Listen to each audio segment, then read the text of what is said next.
Bonjour, dans cette vidéo, je vous propose un exercice corrigé en électrostatique.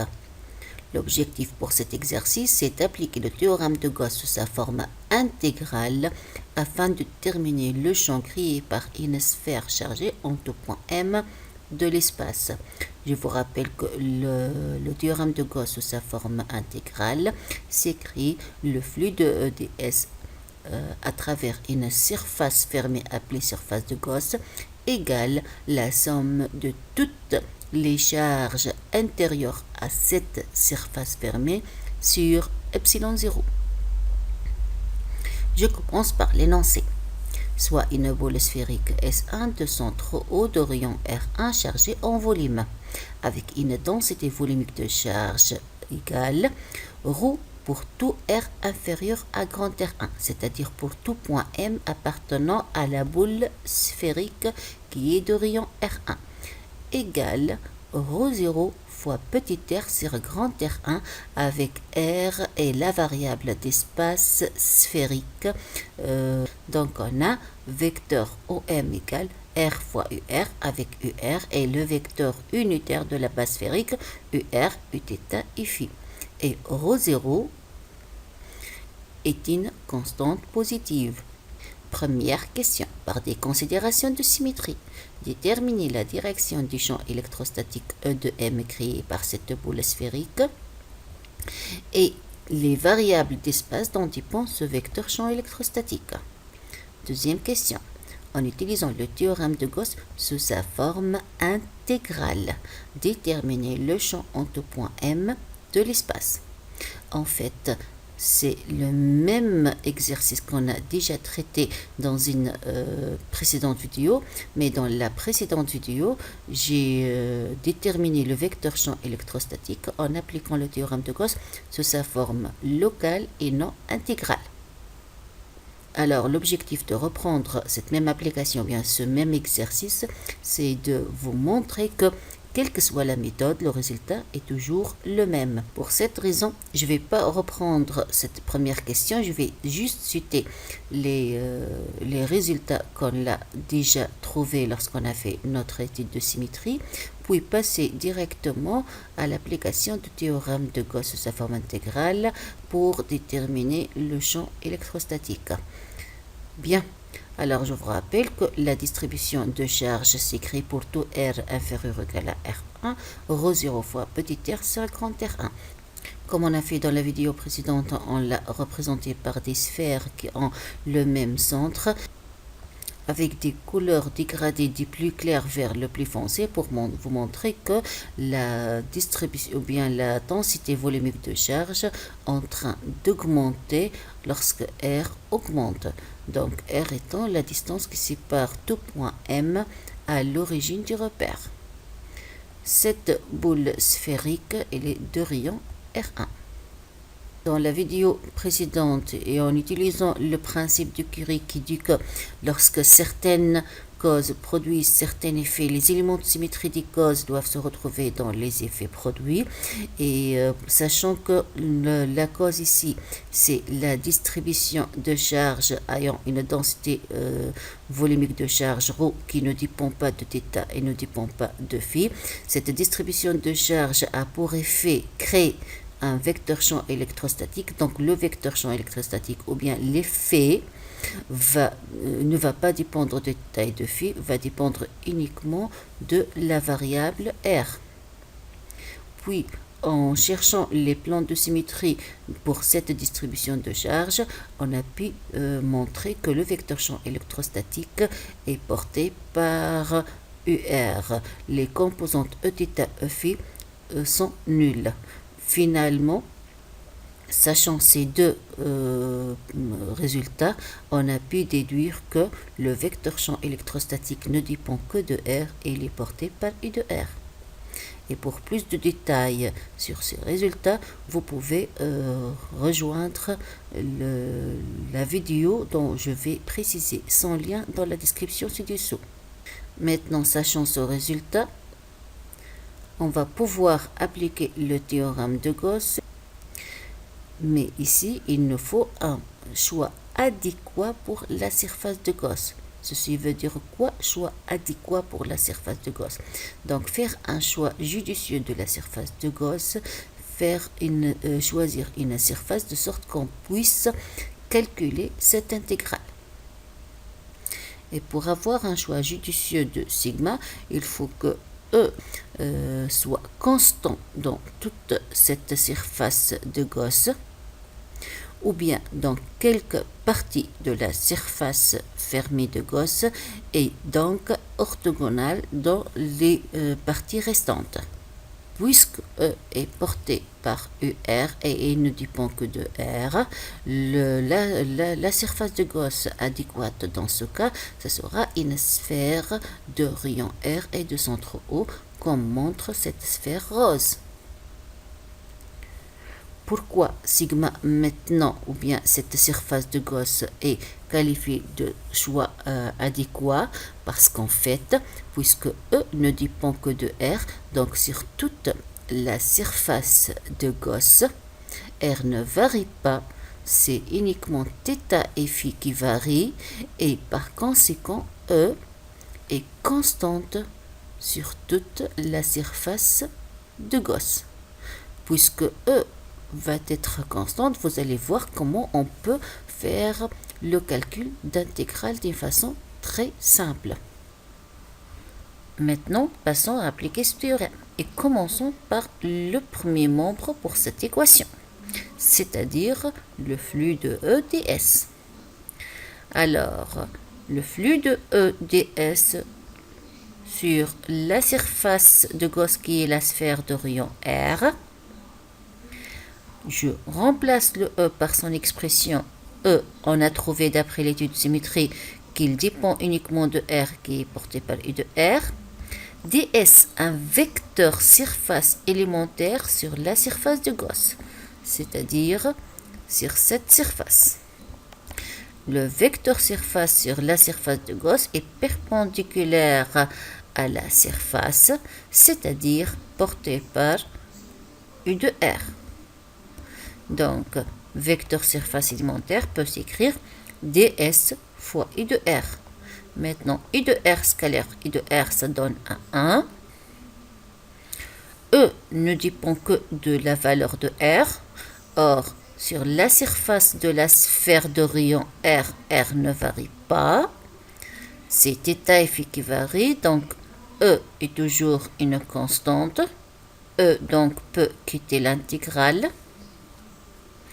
Maintenant, double intégrale ds, c'est S. Donc est égal à E de R fois S. Avec S étant la surface de la sphère de rayon R. Surface d'une sphère, c'est 4π fois R carré, avec R étant le rayon de la sphère. Ce résultat peut être tiré, disons autrement. En fait, double intégrale de E ds, c'est double intégrale E de R fois U de R fois ds fois US. Mais c'est quoi ds? ds, c'est L carré sin θ dθ d phi fois U de R. Donc, maintenant, E de R et R carré quittent l'intégrale.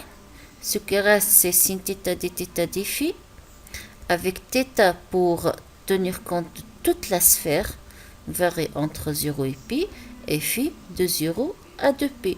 On trouve en définitive, c'est E de R fois R carré fois 4π. Ce terme va donner 2. Cette intégrale va donner 2π. Passons maintenant au calcul du second membre pour cette équation, et plus particulièrement la somme des charges intérieures à la surface de Gauss. Donc on va calculer la somme de toutes les charges intérieures à la surface de Gauss, c'est-à-dire à cette sphère rose. Or, la somme des charges intérieures se calcule en intégrant les charges élémentaires. Et cette somme de charges élémentaires, ça va s'effectuer sur toutes les charges intérieures à la surface sigma, c'est-à-dire intérieures à la sphère rose. Et puisqu'il s'agit d'une densité volumique de charge, la charge élémentaire s'écrit ρ fois d taux. Or, dans notre cas, la densité volumique de charge n'a pas la même expression partout dans l'espace, mais elle est définie par intervalle. Rho de R, c'est écrit rho 0 fois petit r, c'est grand R pour tout R inférieur à grand R1 et vaut 0 pour R supérieur à grand R1. Ceci nous oblige à distinguer deux cas. Le cas où R est inférieur à grand R1 et le cas où R supérieur à grand R1. Commençons alors par le premier cas, c'est-à-dire pour R inférieur à grand R1. La somme des charges intérieures à la surface, c'est-à-dire l'intégrale de rho du taux de toutes les charges intérieures à la surface rose. Or, rho pour R inférieur à grand R s'écrit rho 0 fois R sur grand R1. Et le volume élémentaire, c'est le volume élémentaire en cas de coordonnées sphériques. Pourquoi? Parce qu'on va intégrer et on va sommer sur tout le volume intérieur à une sphère. Il s'écrit R carré dr sin θ dθ d phi. Ici, j'ai varié la variable d'intégration et j'ai noté R' au lieu de R pour ne pas confondre avec R le rayon de la sphère de Gauss ou bien de la surface de Gauss. Bien, rho 0 et R1 étant des constantes, donc ils vont quitter l'intégrale. Puis cette intégrale triple, je vais l'écrire sous forme d'un produit d'intégrale simple après avoir séparé les variables. Donc R', on va l'intégrer entre 0 et R. Sin θ entre 0 et pi, et phi entre 0 et 2pi. Et dans ce cas, lorsqu'on fait cette intégrale, on tient compte de toute la sphère. Ceci va donner, en définitif, rho 0 R4 à la puissance 4 sur 4 grand R1 fois 4pi.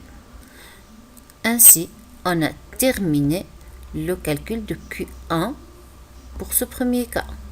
Revenons maintenant à cette équation. N'oublions pas qu'on a déjà calculé ce premier terme et écrivons premier terme égal à second terme, où le premier terme, on l'a déjà trouvé, c'est E de R fois 4pi R carré, et QI égale à rho 0 fois R4, c'est 4 grand R1 fois 4pi, le taux sur epsilon 0, et ceci c'est le deuxième membre de l'équation. Simplifions les 4pi, simplifions avec R carré, on trouve en définitive que E de R égale rho 0 fois R carré sur 4 epsilon 0 grand R1. Et le vecteur E de R pour R inférieur à grand R1 égale rho 0 R carré sur 4 epsilon 0 R1, et le tout est porté par U de R. Pourquoi? Parce que d'après l'étude de symétrie, on a montré que E est porté par U de R. Passons maintenant au deuxième cas, c'est-à-dire pour R supérieur à grand R1, et on va calculer la somme des charges intérieures à la surface de Gauss. Donc, on a la boule sphérique et on a la surface de Gauss qui est de rayon R supérieur au rayon R1 de la boule chargée. Et notre objectif, c'est déterminer la charge ou bien la somme des charges intérieures à la surface de Gauss, c'est-à-dire intérieure à la sphère de rayon petit r. Et pour calculer la somme des charges intérieures, il faut intégrer sur d de q, et puisque la densité est une densité volumique de charge, donc c'est l'intégrale de rho des taux. Mais rho est défini, comme on arrive de dire, par intervalle. C'est-à-dire dans la partie bleue, c'est-à-dire intérieure à la boule sphérique, la densité volumique de charge vaut rho 0 R sur grand R1, et dans cette partie blanche, caractérisée par des rayons entre grand R1 et petit r, on n'a pas de charge. Pourquoi? Parce que la densité volumique de charge vaut 0. Donc, pour calculer toute la charge intérieure à la surface de Gauss, on peut séparer le volume intérieur à la surface de Gauss en deux domaines. Le domaine où le rayon est inférieur à grand R1, la densité volumique de charge est remplacée par ρ0 sur grand R1 R', le taux fois des taux, plus le deuxième domaine caractérisé par un rayon R' entre grand R1 et petit r, dans cette partie, c'est-à-dire blanche de l'espace, ρ va être remplacé par 0. Donc tout ce terme, ça va s'annuler. Le premier terme va donner ρ0 sur grand R1. C'est une constante, donc quitte l'intégrale. Et comme on a fait précédemment le calcul, donc c'est R' fois des taux, et des taux c'est R carré dr sin θ dθ d phi. Donc regardez les bornes d'intégration, c'est entre 0 et grand R1. Sin θ donne moins cos θ entre 0 pi, et d phi donne phi entre 0 et 2 pi. Pour trouver en définitive que la charge intérieure à la surface de Gauss vaut ρ0 R1 au cube sur 4 fois 4 pi. Revenons maintenant au théorème de Gauss, c'est-à-dire à cette équation, et faisons égalité premier membre avec second membre. Donc le premier membre qu'on a déjà trouvé, c'est-à-dire celui-là, et le deuxième terme, c'est-à-dire ce terme. Faisons les simplifications possibles et on trouve le vecteur champ électrostatique pour tout R supérieur à grand R1. Finalement, le vecteur champ électrostatique a été déterminé en tout point M de l'espace. Donc pour R inférieur à grand R1, il a cette expression, il a cette expression pour R supérieur à grand R1. Et je vous rappelle que de tels résultats ont été déjà trouvés en appliquant le théorème de Gauss sous sa forme locale. Et je termine à ce niveau et à la prochaine. Merci.